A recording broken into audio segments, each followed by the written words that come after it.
नमस्कार। रामायण की कथा में एक बार फिर से आप सभी का हार्दिक स्वागत, अभिनंदन। आज बढ़ते हैं त्रिसरा अतिकाय आदि का वध होने के बाद की कहानी पर।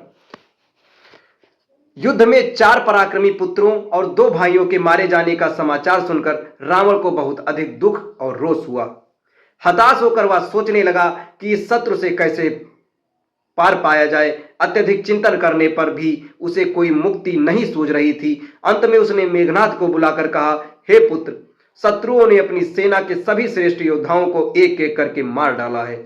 अब मुझे लंका में ऐसा कोई महावीर दिखाई नहीं देता जो राम लक्ष्मण सहित वानर सेना का विनाश कर सके। अतः मेरी आशा तुम्हारे ऊपर ही टिकी हुई है।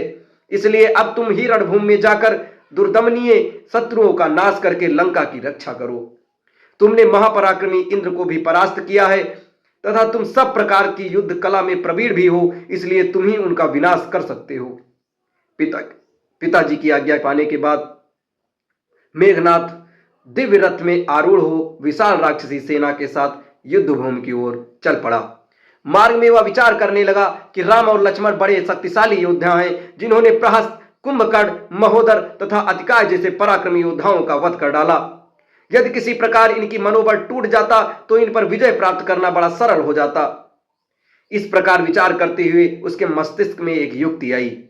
उसने अपनी माया के बल से सीता की आकृति का निर्माण किया और उसे रथ में रख लिया।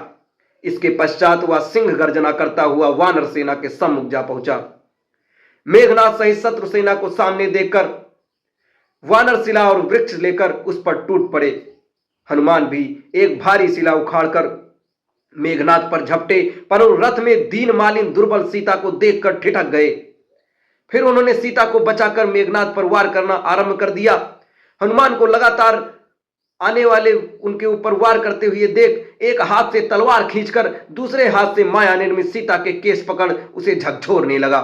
सीता की यह दुर्दशा देखकर क्रोध और संताप से विदीर्ण हुए पवन पुत्र बोले, अरे नीच, ब्राह्मण की संतान होते हुए तुझे स्त्री पर हाथ उठाते लज्जा नहीं आती? धिक्कार है तेरी बुद्धि और बल पर। एक अबला को मारकर अपनी वीरता को कलंकित करते हुए तुझे शोक नहीं होता? रे दुष्ट, तू जानकी की हत्या करके कभी जीवित नहीं बच सकता।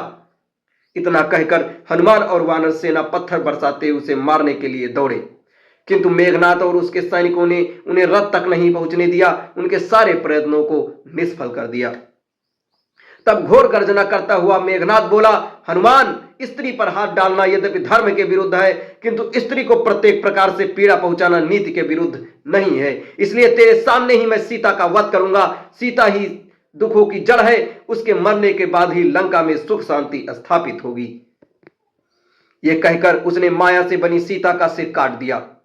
सिर काटते ही वानर सेना में निराशा फैल गई। वह दुख के कारण सागर में डूबकर किंकर्तव्य मूढ़ सी खड़ी रह सी गई। इस दशा का लाभ उठाकर राक्षस बड़ी मात्रा में वानरों का विनाश करने लगे। उधर हनुमान ने दुखी होकर रामचंद्र जी को समाचार दिया कि मेघनाथ ने हमारे सामने सीता जी का सिर तलवार से काटकर अलग कर दिया है। वे राम, हा राम कहती हुई स्वर्ग सिधार गई है। यह समाचार सुनते ही राम मूर्छित होकर पृथ्वी पर गिर पड़े। कुछ वानर उन्हें घेर कर चैतन्य करने का प्रयत्न करने लगे। लक्ष्मण भी शोकातुर होकर विलाप करने लगे। साथ ही वे अपने बड़े भाई को होश में लाने की चेष्टा भी करते जाते थे।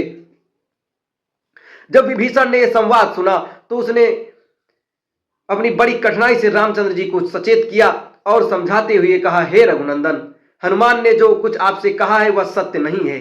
सीता का वध किसी भी दशा में संभव नहीं है। रावण ऐसा कभी नहीं करेगा और न किसी को उन्हें स्पर्श करने देगा। इसमें संदेह नहीं कि मेघनाथ ने आपके साथ छल किया है। इस समय वह रणभूमि में भी नहीं है। मेरी सूचना के अनुसार वह निकुलमिला देवी के मंदिर में यज्ञ करने के लिए गया है। इस यज्ञ के संपन्न हो जाने पर वह अपराजय हो जाएगा, उसे कोई हरा नहीं सकता। इसलिए आप तत्काल सेना सहित लक्ष्मण को उस मंदिर में भेजकर यज्ञ को पूरा न होने दें और वहीं मेघनाथ का वध करा दें। आप लक्ष्मण को आज्ञा दें, मैं भी उनके साथ जाऊंगा। आज यज्ञ पूर्ण होने से पहले मेघनाथ का वध होना ही चाहिए, नहीं तो लंका की सेना को और विभीषण को कोई हरा नहीं सकता। विभीषण के द्वारा बताया गया कि मेघनाथ को कोई हरा नहीं सकता। अब इसके आगे की कहानी, वहां मंदिर में जाकर लक्ष्मण द्वारा मेघनाथ का वध आपको अगले वीडियो में बताया जाएगा। तब तक हमारे साथ बने रहें। धन्यवाद। जय श्री राम।